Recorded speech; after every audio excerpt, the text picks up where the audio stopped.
आज की इस वीडियो में हम लोग बात करने वाले हैं डीवीएस लैब के शेयर के बारे में, जिसका करंट प्राइस 3700 चल रहा है। तो मैं इस कंपनी में काफ़ी ज़्यादा दिनों से इन्वेस्टमेंट किया हूँ और काफ़ी अच्छे खासे रिटर्न्स भी मुझे मिले।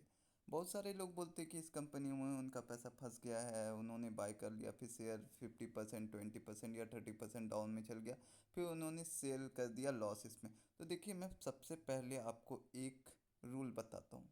जब भी आप किसी शेयर को खरीदिए तो किसी का भी बात मत मानिए, ना ही यूट्यूबर का बात मानिए, ना ही आप टेलीग्राम के टिप्स को देखिए, ना ही कहीं आपने सुन लिया कि ये कंपनी ऊपर जाने वाली है, इसमें ये हुआ है।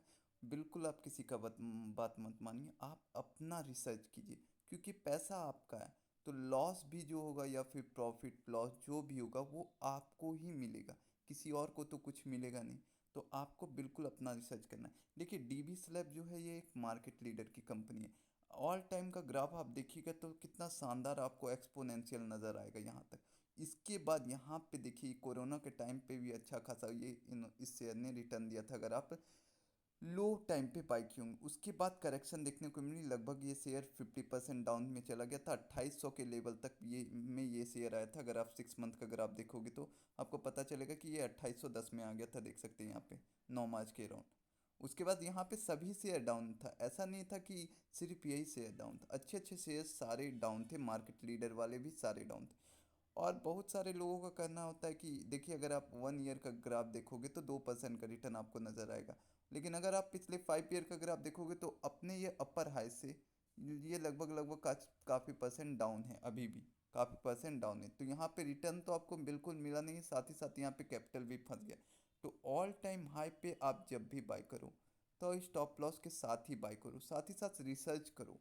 आपको जो भी कंपनी में बाइंग करना, आपका पैसा लग रहा है ना, तो आपको रिसर्च भी आपको करना पड़ेगा, आपको मेहनत करना होगा।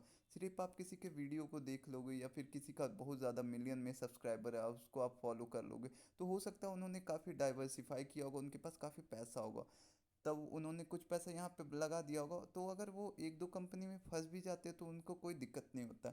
उनका ईयरली ग्रोथ जो CAGR होता है वो 20% के अराउंड आ ही जाता है।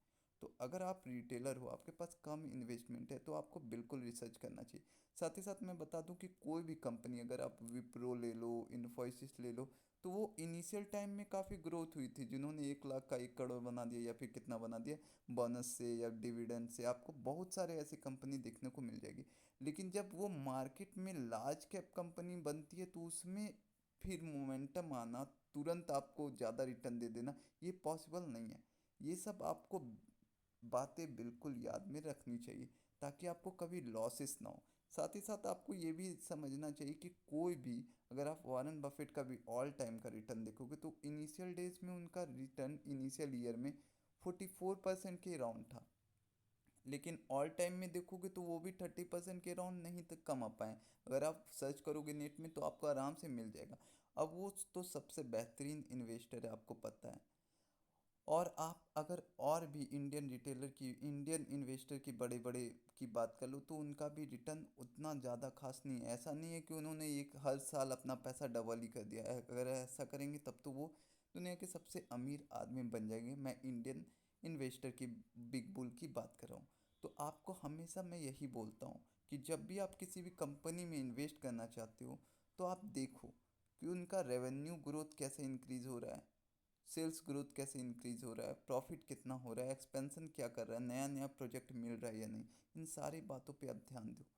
पूरा आप अच्छे अच्छे ऐप्स का यूज़ करो जहाँ से आपको पता चल जाएगा कि बड़े इन्वेस्टर या म्यूचुअल फंड इसको बाई कर रहे हैं या फिर FII DII बाइंग कर रहे हैं या सेलिंग कर रहे हैं। क्योंकि अगर आप बात करो तो कुछ कुछ म्यूचुअल फंड इन्वेस्टर, कुछ कुछ म्यूचुअल फंड मैनेजर भी बोले कि ये शेयर में थोड़ा सा और करेक्शन देखने को मिलेगा।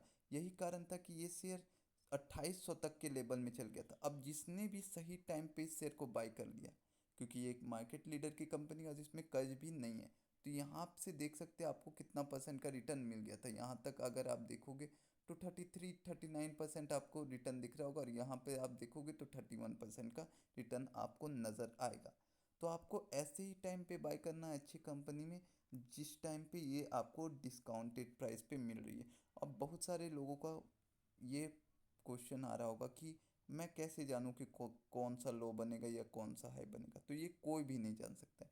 इसलिए आप पार्ट वाइज में थोड़ा थोड़ा एसआईपी के टर्म्स एंड कंडीशन पे थोड़ा थोड़ा बाइंग करिए, ताकि आपको अच्छे प्राइस पे यहाँ पे एवरेज मिल जाए। अब आप अंदाज़ा तो टेक्निकल एनालिसिस से लगा सकते हो कि बाइंग हो रही है या नहीं हो रही है, कैसा कंपनी परफॉर्म करी, उसी अनुसार से आप थोड़ा थोड़ा बाई करो, ताकि सही पे एवरेज आए। और जब सही पे एवरेज आएगा तो अगर शेयर 6 मंथ में 31% का रिटर्न भी दिया है, तो आपका एवरेजिंग इतना अच्छा होगा कि आपको 15% का रिटर्न मिल ही जाएगा 6 मंथ में ही। तो इन बातों का आपको ध्यान में रखना है, सही सही कंपनी में आपको इन्वेस्ट करना है, और अपना पूरा दिमाग लगाना है कि आपको रिटर्न कैसे मैक्सिमम मिल पाए। ना कि किसी भी इन्फ्लुएंसर के बात पे आ जाना है और कोई अंधा बन के कोई भी शेयर में अपना पैसा लगा देना है।